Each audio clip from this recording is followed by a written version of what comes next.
먼저 그리스도의 평화가 여기 모인 우리와 함께 하시기를 빕니다. 아멘. 또한 세상 구석구석에서 용기 잃지 않고 꿋꿋하게 살아가는 모든 사람들과 더불어 무생명들에게도 하나님의 정의와 평화가 함께 하시기를 간절히 빕니다. 제가 몸이 좀 약한 편입니다. 약골인데 여기저기 많이 아픈데요. 최근에 한 달 넘게 감기 증상이 이제 지속이 되었었습니다. 이번 주 들어서 조금 나아졌는데 지난주까지만 해도 뭐 큰 병이 좀 걸린 게 아닐까 싶어서 겁이 나기도 하고 한의원도 가보고 이렇게 했었는데요. 며칠째 출근도 못하고 누워있던 날도 있었는데 그러다 보니까 몸뿐만 아니라 마음까지 좀 시큰해져서 이러면 안 되겠다 싶어서 집 앞 공릉천변을 좀 산책을 했습니다. 저희 집 앞에 개천이 있어요. 그래서 뒤에는 산이 있고 앞에는 개천이 있는 거기 굉장히 좋은 곳에서 제가 살고 있는데요. 그 개천변에 제가 사진을 그때 찍은 사진인데 잘 안 보이네요. 근데 불을 굳이 끄지 않으셔도 됩니다. 보시면 알겠지만 그게 많죠? 갈대숲이 지금 이제 살짝 찍은 건데 한 3km 가까이가 다 갈대밭으로 굉장히 아름답게 장관을 이루고 있습니다.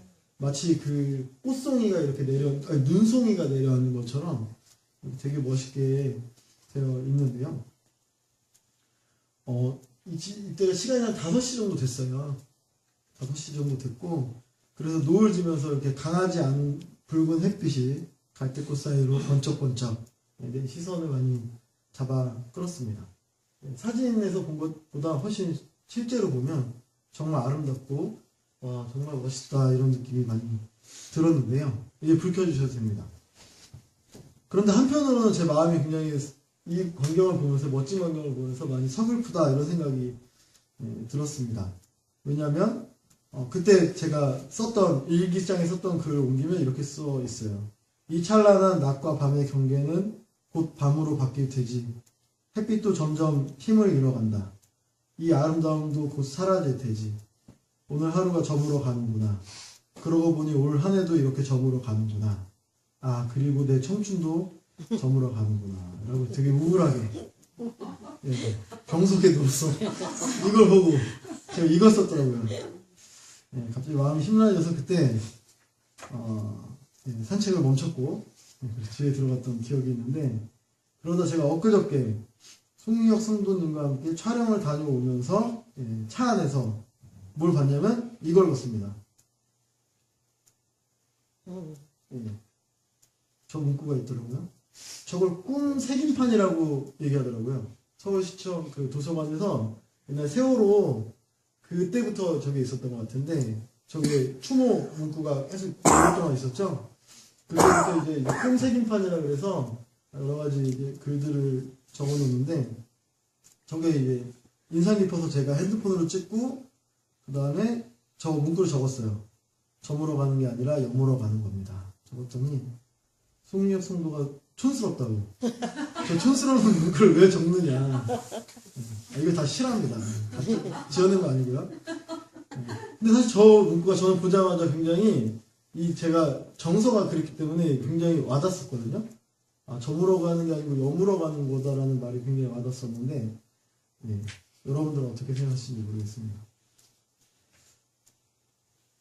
날씨가 많이 추워졌습니다. 올 한 해도 이렇게 저물어 가나 보다 이런 생각이 들죠.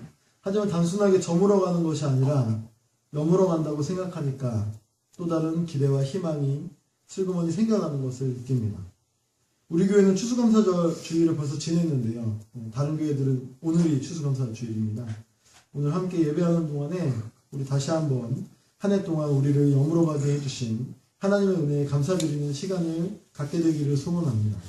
우리의 삶이 여물고 신앙이 여물고 이웃과의 관계가 여물어서 하나님께서 기대하시는 소중하고 귀한 열매들이 세상을 더욱 풍성하게 하시기를 주님의 이름으로 축원을 드립니다. 우리 옆 사람과 한번 인사해 보겠습니다. 저물어 가는 게 아니라 여물어 가는 겁니다. 저물어 가는 게 아니라 여물어 가는 겁니다. 저물어 가는 것이 아니라 여물어 가는 겁니다. 작곡도 여물고 송유혁 성도가 촌스럽다고 했습니다. 진부하다.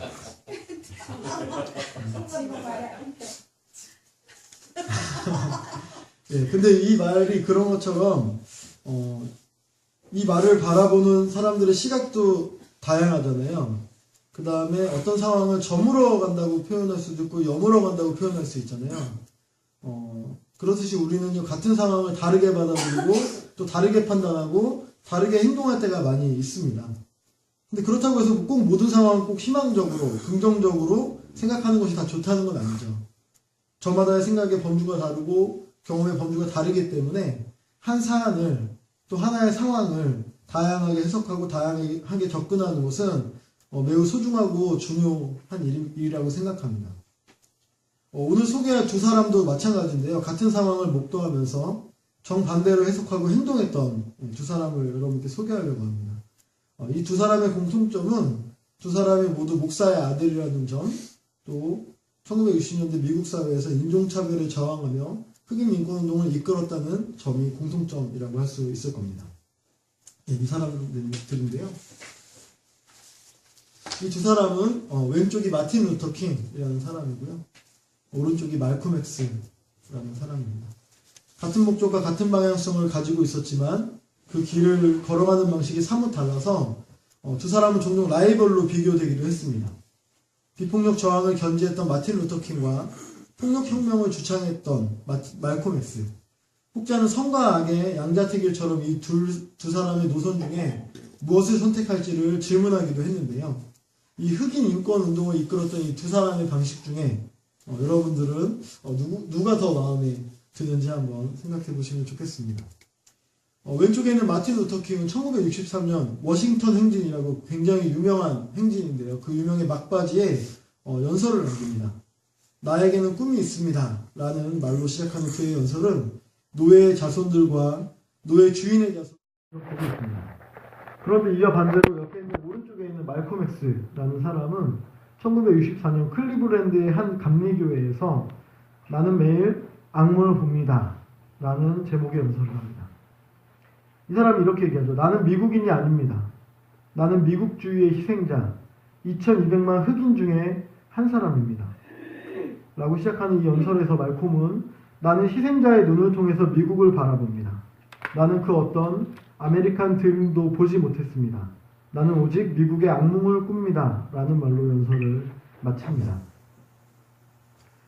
같은 세상을 살아가고 또 같은 목적의 운동을 하면서 한 사람은 열정적으로 꿈을 이야기하고요. 또 다른 한 사람은 냉소적으로 악몽에 대해서 이야기하는 것에 대해서 사람들은 모순적이라고 생각했을지도 모릅니다. 여러분들은 이 두 사람의 꿈과 악몽에 대해서 어떤 느낌을 갖게 되시나요? 오늘 우리가 함께 읽은 본문은요. 성서에서는 꽤 중요한 사건입니다. 애굽이라고 불리우는 거대한 나라에서 400년 넘게 포로 생활을 하던 히브리인들이 해방을 얻어서 애굽을 탈출합니다. 그리고 가나안이라는 약속의 땅을 향해서 순례를 하게 되는 거죠. 가나안으로 가는 길은 순탄치만은 않았는데요. 성서에는 히브리인들이 광야에서 40년 동안이나 떠돌았다고 기록되어 있습니다. 말이 40년이지 그들에게는 기약 없는 시간이었고 당장 내일에 먹을 것도 오늘의 잠자리도 보장되지 않은 척박한 생활이었습니다. 더군다나 지난 400년 동안이나 긴 식민지 노예 생활을 겪었기 때문에 이들에게는 희망보다는 절망이 그들에게 더 익숙했을 것이에요. 그래서였을까요?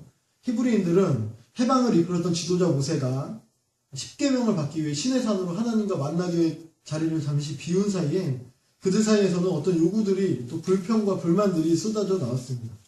우리를 여기까지 이끌어낸 그 모세라는 작자가 도대체 어디에 있는지 알 수 없으니 지금 여기에서 내가 의지할 만한 신을 만들어 달라고 모세의 형인 아론에게 지금 아론의 멱살을 잡고 얘기하고 있는 장면이에요.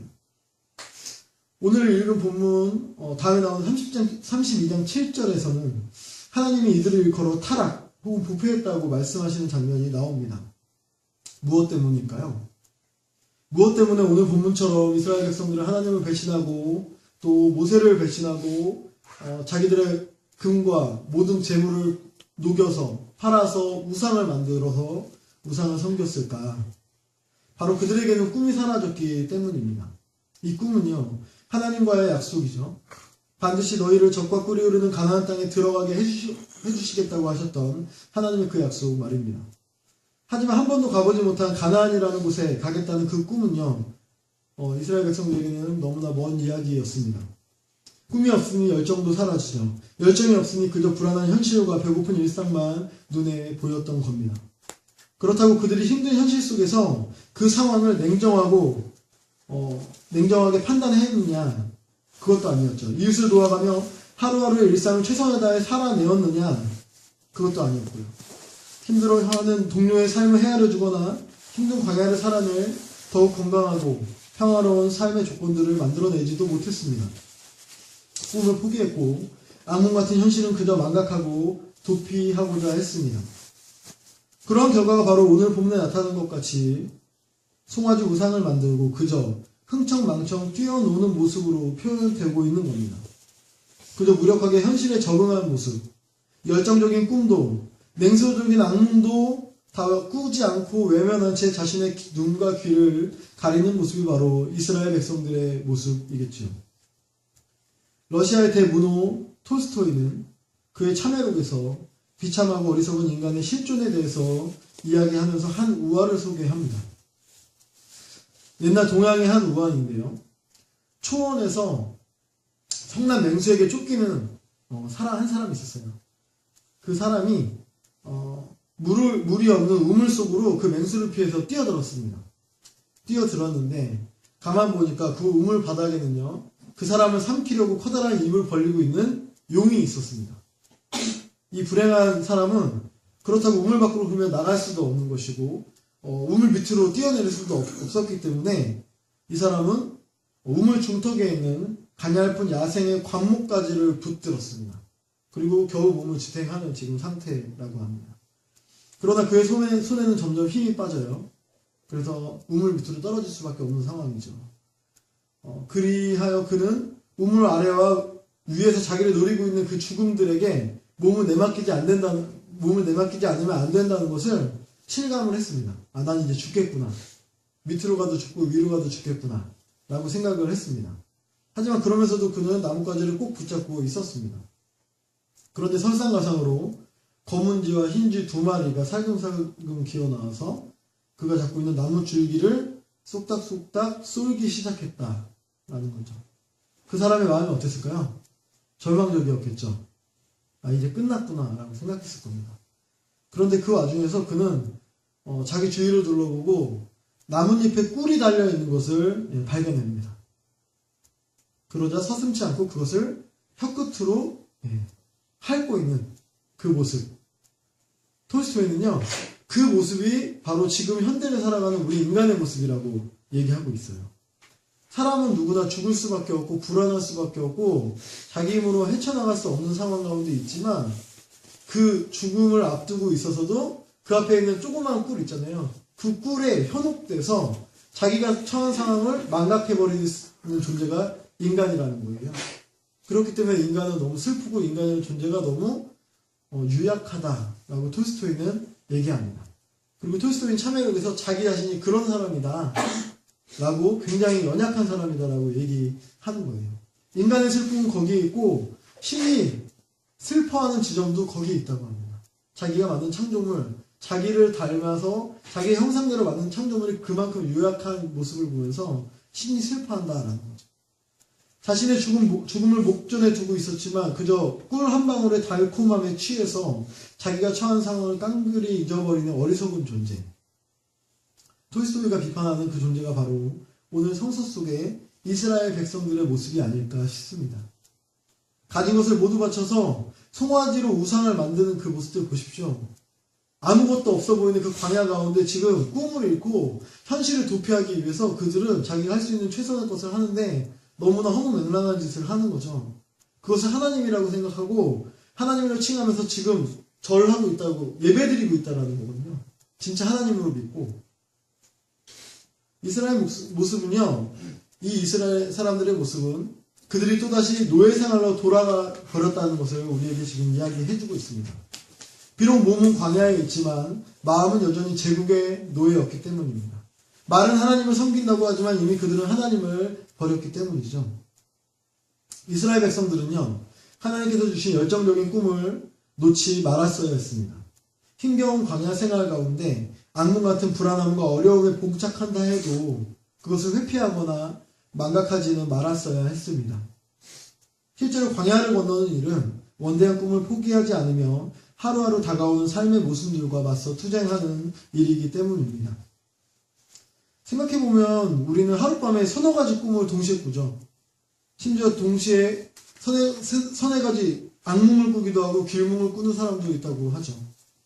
마틴 루터킹의 꿈과 말콤 X의 악몽은요, 얼핏 모순되어 보이는 것 같지만 현실을 살아가는 우리들, 특히나 이 땅 위에 하나님의 나라가 임하기를 간절히 기다리는 우리에게 있어서는 둘 다 절대로 놓지 말아야 할 꿈이라는 것을 우리는 주목해야 됩니다. 하나님을 의지하며 절대로 포기하지 않고 어떤 어려움 속에서도 반드시 우리는 승리할 거다. 반드시 하나님은 우리와 함께 할 거다. 라고 하나님께서 끝까지 함께 해주실 것이란 마틴 루터킹의 열정적인 꿈을 갖는 것은 정말 중요합니다. 하지만 하루하루의 일상 속에서 우리를 억누르고 착취하는 자본과 권력의 실체를 냉소적으로 면밀히 바라보고 그것에 의해 고통당하는 이웃의 문제를 내 문제로 받아안는 말콤 X의 악몽도 정말 중요합니다. 1964년 3월 26일 워싱턴에서 킹 목사와 말콤 X는 그들 생애 처음이자 마지막으로 스쳐 지나가면서 만나게 됩니다. 매스컴을 통해 알려진 둘의 과열된 논쟁에 비해서 실제 둘은 짧지만 너무나 평화로운 만남을 가진 것으로 알려져 있는데요. 흑인 신학자 제임스 콘은 이때 둘은 이미 서로의 생각 속에 매료되어 있었다라고 표현하고 있습니다. 어느덧 마틴 루터 킹 목사는 자신의 열정적인 꿈과 함께 인종차별의 현실을 직시하는 냉소적인 악몽을 꾸기 시작했기 때문이고요. 말콤 X 역시 악몽을 꾸면서도 하나님께서 함께하고 있다라는 새로운 꿈을 놓치지 않았다라고 이야기하고 있는 거죠. 냉정하고 열정적인 모습으로 삶을 살아가고 그들은 각자의 방식으로 세상을 바꾸었다. 수백 년을 이어왔던 흑인 차별의 현실을 점진적으로 바꾸었다는 거죠. 우리의 삶을 들여다보면 어떻습니까? 현실의 척박함과 존재의 위태로움으로 인해서 그저 모든 것을 망각하고 내가 그리스도인인 것도 있고 내가 속한 공동체가 지금 어디로 가고 있는지 고통에 처한 이웃들은 잘 살아가고 있는지도 살피지 못한 채 그저 나뭇가지 위에 붙어있는 꿀에 심취해 있는 나그네와 같은 아까 그 우화에 나오는 그 사람과 같은 삶을 사는 것은 아닌지 돌아보아야 될 때인 것 같습니다.